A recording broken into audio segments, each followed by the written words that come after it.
As far as I can determine, these last 5 years have been the first time since economists have been keeping the figures when we've had 5 years of economic growth, 5 years of productivity increase in the workforce, a 40-year high in corporate profits, CEO executive pay averaging 369 times the pay of people in the companies, and average wages are flat or declining. Last year, 2005, for the top 1% of Americans, income increased 12.5%. For the bottom 99%, 1.5%, which means for the bottom half, it was flat or negative. Now, I don't think that's very good. I don't think that's a common good policy. And I believe that we can do better than that, and we should. To achieve the common good, you have to believe in equal opportunity. I also believe it was inconsistent with the common good to give me, and I love saying this, I never had any money till I left the White House. And now I'm one of those really important people. I'm a millionaire. I get more help from the federal government than anybody. But I think it was inconsistent with the common good to give me 5 tax cuts and cut college aid at a time when the cost of college education is going through the roof. Go figure. I'd rather them, because I'm a common good sort of guy and because I don't need another home or another car or another vacation, they should have kept my money and put it into making it possible for more people like you to go to college. That's what I believe. I think it was a mistake to give me a tax cut and cut funding for after-school programs for poor kids. We know this works to increase academic achievement and to reduce the dropout rate. We know it does. We were given no support to that at the federal government until my second term, but when I left, we were supporting 1.3 million people. With evidence that the crime rate's going up in some places and tensions, I think it was a mistake to give me 5 tax cuts and get rid of the COPS program, which put over 100,000 police officers on the street. I don't think it's consistent with the common good. We keep being told we can't afford to implement the recommendations of the 9/11 Commission. But last year, the number one priority in Congress, or in this Congress that's just finished, was giving further estate tax relief to about 8,000 families at a cost of $250 billion over 10 years. At $25 billion a year, that's several times what it would cost to restore the cuts in college aid, the cuts in after-school programs, and implement the 9/11 Commission's recommendations. Now, if you believe in the concentration of wealth and power, and you believe that money in the hands of the right people will spark an economic renaissance in America, you embrace that. If you believe in the common good, you think we all ought to kick in a little.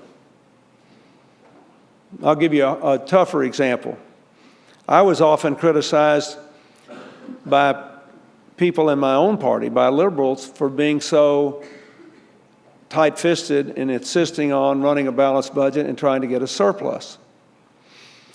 Because they said, you know, it only matters if the deficit's a small percentage of the GDP, who cares?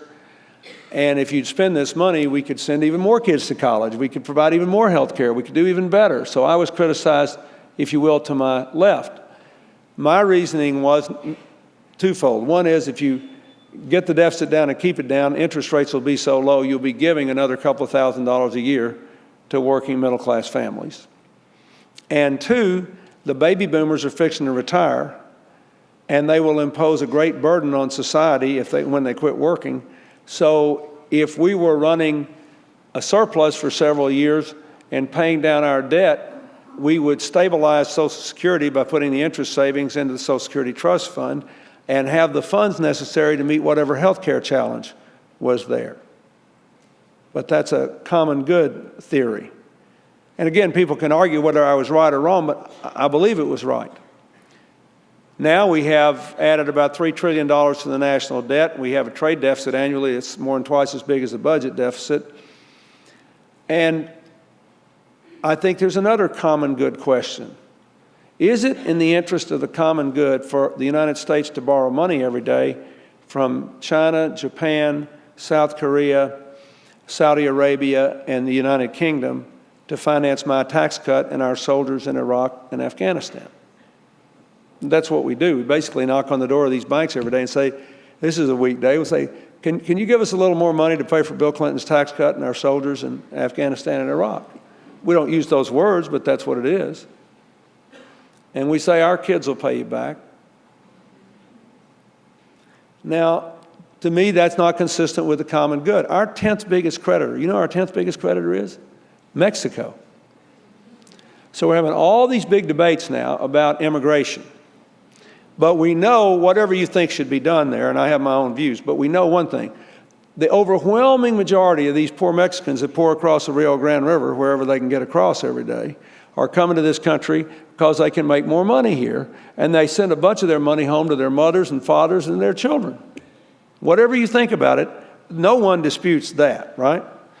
So it seems to me like it'd be a better deal if the Mexicans kept their money, invested in their own people, gave them a good education, and gave them a good chance to have a decent job.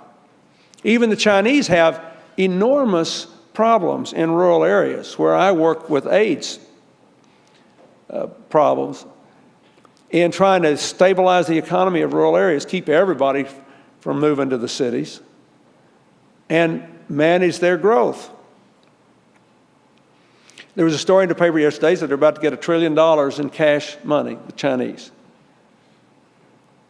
45% of our debt is now held by people who are non-Americans. One country alone could crater the currency. So I was a big free trader, and a lot of people thought that was inconsistent with the common good, but I did believe in enforcing our agreements. There are only 20% as many trade enforcement actions taken today as there were when I was president. Part of the reason is that a lot of our trade disputes are with the Chinese, and they're our banker. When's the last time you got tough on your banker? The point I want to make is, you don't have to agree with me about any of this, but we should solve this problem based on what we think is the common good. I do not think it makes any sense to borrow money to pay my tax cut and ask my daughter's generation to pay it off. I don't think it's good economics today or good economics tomorrow. And I think it is a big gamble to say that everybody will always have to pay our debt. But we don't talk about it in these terms. I haven't heard anybody actually get up and explain to the American people how we finance our deficits. From whom do we get the money? What are the consequences? What are the alternatives?